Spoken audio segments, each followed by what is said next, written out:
Last year's Rolex 24 had it all. It was the dawn of a new era with the brand new LMDH cars. Crowds were buzzing with grids packed to capacity in all classes. And at the end of it all, we saw some truly incredible racing. 2024 is setting up to be no different, so buckle up and let Formula Jonah and myself take you through everything you need to know heading into this year's Rolex 24. Ford will return to the Imsa grid for the first time since 2019 when they raced with the Ford GT. Ford had plenty of success when they raced in the GTLM class, racking up 13 wins, including 2 Rolex 24 wins. The Multimatic built car features a 5.4-liter Coyote V8 engine and will be spearheaded by a 2-car GTD Pro effort by Ford Multimatic Motorsports. And the drivers that are slated to compete in those cars are no slouch either. In the number 64, you have Mike Rockenfeller and Harry Tincknell who have been confirmed as the full season drivers, while Christopher Mies will join for the Michelin Endurance Cup races. In the 65, it will be Joey Hand and Dirk Mueller driving that entry full-time, and joining them for the Michelin Endurance Cup will be Frederick Verveech. Looking at these lineups, and they are extremely strong. Hand and Mueller have had a long and successful partnership when they raced the Ford GT. They racked up 5 IMSA victories, including a Rolex 24, and even added a 24 Hours of Le Mans victory on for good measure. Now looking at the other pairing, Harry Tincknell is a 4-time winner with Ford, and Rocky has had a pretty decorated career himself, winning Le Mans a couple of times and also the Rolex 24. This isn't going to be the only Ford on the grid though. They're also going to be joined by a Proton competition entry in the GTD class. This was recently confirmed to be a full season entry, with drivers Gianmarco Lavoretto and Corey Lewis contesting the full season. Ryan Hardwick will join them for the Michelin Endurance Cup Series races, while Corey Lewis will be the 4th driver for the Rolex 24. Now, Ford returning to the IMSA grid is fantastic, but Ford is not going to be the only manufacturer with a brand new car on the grid this year. What have you got for us there, Jonah? Alongside the brand new Ford Mustang GT3, there will be new cars from both Aston Martin and Chevrolet. I'll begin by talking about Aston Martin's GT Racer. The British Marque's new car is an Evo version of the Vantage GT3. The brand new Vantage GT3 will be developed by Aston Martin Racing, the same division that is building the Aston Martin Valkyrie LMH, that will contend in the WEC and IMSA in 2025. Powering Aston Martin's brand new GT car, which will make its debut at the Rolex 24, is going to be an updated version of the 4.0-liter twin-turbocharged V8. During this year's edition of Daytona, the main team that will be running this Aston Martin Vantage GT3 will be Heart of Racing. This is the same team that has been running customer Aston Martins in the past of IMSA and won the GTD class victory in 2023. At the Rolex 24 this year, in the Pro class, the number 23 Heart of Racing Aston will be driven by Ross Gunn, Alex Riberas, and Mario Farnbacher. Meanwhile, the number 27, the GTD entry, will be driven by Ian James, Marco Sorensen, Roman DeAngelis, and Zach Robichon. But Heart of Racing aren't the only Aston Martin team, as Magnus Racing will also run an Aston Martin Vantage GT3. They will enter it into the GTD class of the Rolex 24. And as for the Daytona drivers of the number 44 Magnus Aston, the racers are going to be John Potter, Andy Lally, Spencer Pumpelly, and Nicky Thiem. The other new GT car joining for the Rolex 24 this year is the Corvette Z06 GT3R. The development and design of this brand new Corvette has been shared between General Motors Competition Motorsports Division and Pratt Miller Engineering. This new Chevy Corvette is the first GT car that successfully meets the technical regulations for GT3. Powering this Z06 GT3R will be a massive 5.5-liter V8 engine, which is also a revised version of the road car variant of the Corvette Z06. This car will make its competitive debut at this very 24-hour event at Daytona. And the interesting fact is that last year in 2023, we only saw 1 Corvette entry, while this year we will see 4. As for the teams running the Corvettes, In GTD Pro, Pratt Miller Motorsports will run the operation. In the number 3 Corvette, it's going to be Antonio Garcia, Alexander Sims, and Danny Juncadella. And in the second of the 2 Pratt Miller Corvettes, which is the number 4 car, it's going to be Nicky Katzberg, Tommy Milner, and Earl Bamber. Pratt Miller has a long history with being involved in the operation of Corvettes going into endurance racing, so I expect them to take that experience and put it straight into success at the Rolex 24 when they bring 2 cars to the event. And we will also see Corvettes in the GTD class, as Canadian team AWA has switched from LMP3 to GTD to run 2 Corvette Z06 GT3Rs.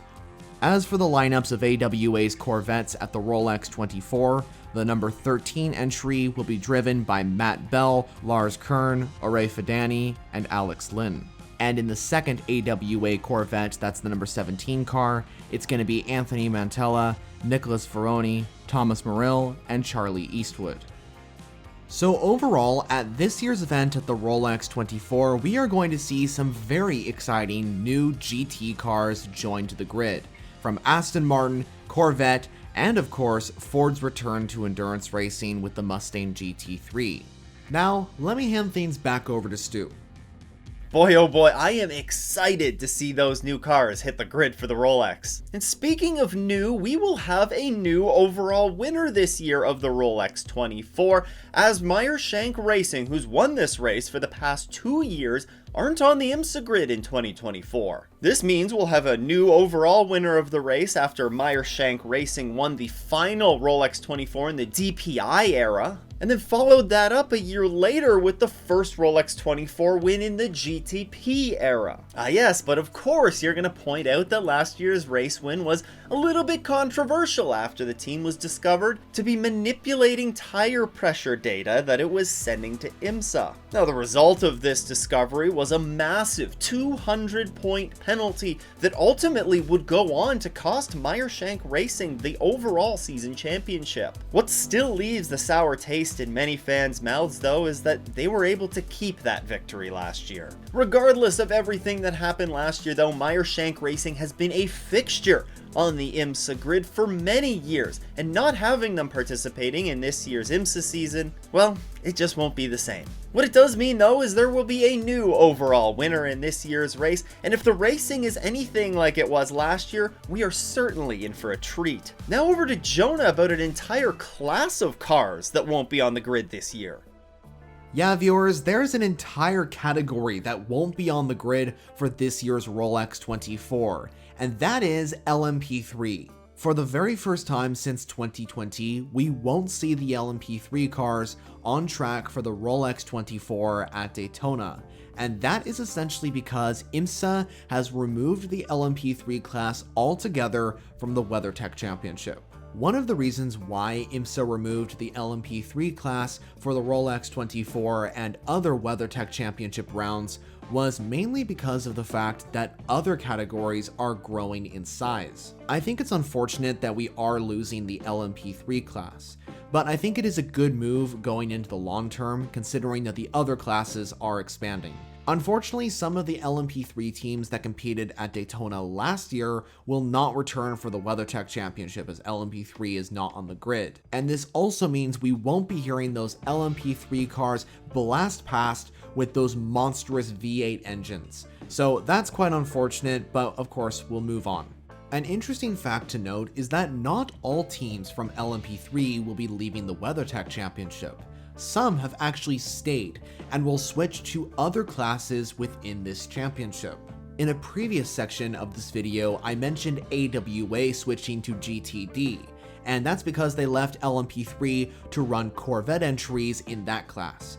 Then there are Riley and Sean Creech Motorsport that have moved into the LMP2 class. For both Riley and Sean Creech Motorsport, they are the same teams that competed in LMP3 last year. They have just moved into a different class. Even though the whole class of LMP3 won't be on the grid for the Rolex 24 and other WeatherTech Championship events, the LMP3 cars will actually still be featured within Imsa. The LMP3 class has actually become the headline category of Imsa's Support Championship, the the VP Racing Sports Car Challenge. In fact, the VP Racing Sports Car Challenge just held their first event of the season in 2024 at the Daytona International Speedway, where LMP3 cars were present. So even though the LMP3 class is no longer at the Rolex 24, these cars are still apparent within Imsa. Now, let me switch things back over to Stu. Now, the loss of those amazing sounding LMP3 cars isn't ideal, but it does open up grid spaces for other cars to enter. And much like it was for the 2023 edition of this race, there were no shortage of interested entries for this year's Rolex. The 2024 grid will see 3 of the 4 classes increase in car count from where they were a year ago. And the only class that's decreasing in size is the GTD class. And even at that, they only decreased 1 entry anyway, so it's not even a huge drop. GTP grows as a result of 2 customer entries being added onto the Rolex 24 grid in the form of the Porsche 963s from Proton Competition and JDC Miller Motorsports. Their Porsches were unavailable for the first few races of the 2023 season, and it saw them join the IMSA grid midway through the season. And while neither of these teams were of course competing in the GTP class in this race last year, they both found their way onto the grid in other classes. JDC Miller Motorsports competed in the LMP3 class, finishing 5th in class, while it was Proton who kind of stole the show, and they won a photo finish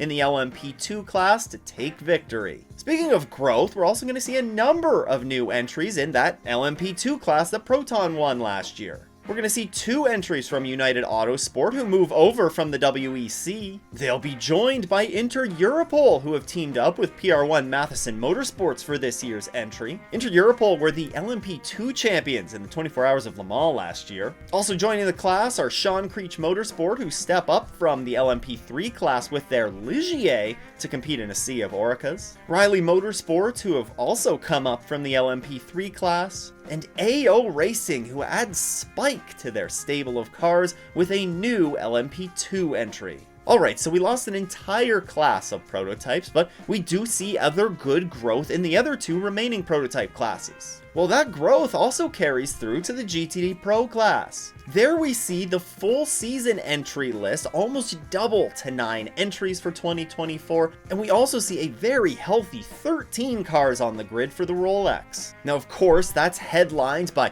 new cars from Corvette, Ford, and Aston Martin, but we also see teams that competed in the GTD class last year, like Paul Miller Racing, who were the champions of that class, stepping up to the Pro class. And of course, you can't look at this class without noticing that Rexy has also jumped up from GTD to GTD Pro. Look, there's absolutely no doubt here that all 4 of IMSA's classes are in great shape heading into this year's Rolex 24 and are going to produce some incredible racing. However, this isn't everything you need to know about the Rolex 24. Check out Formula Jonah's video right here for everything else you need to know. Huge shout out to all of the Patreon supporters. If you too want to support the show, you can head to patreon.com/offintheS's. Once again though, thanks for tuning in. I hope everyone has a great race weekend. It doesn't go off in the S's.